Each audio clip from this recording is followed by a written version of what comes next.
الفساد في البر والبحر بما كسبت أيدي الناس ليذيقهم بعض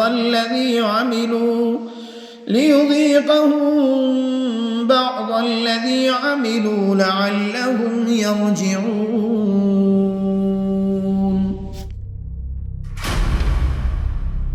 وضرب الله مثلا قرية كانت آمنة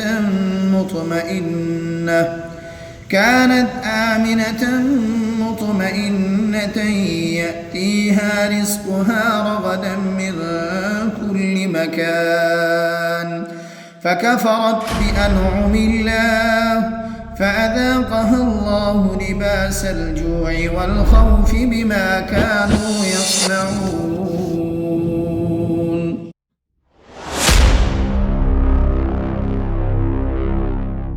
وما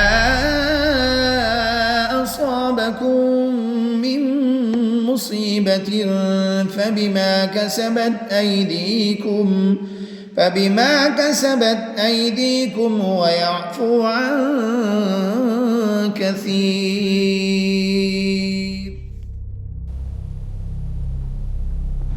وقل رب أدخلني مدخل صدق وأخرجني مخرج صدق واجعل لي من لدنك سلطانا نصيرا.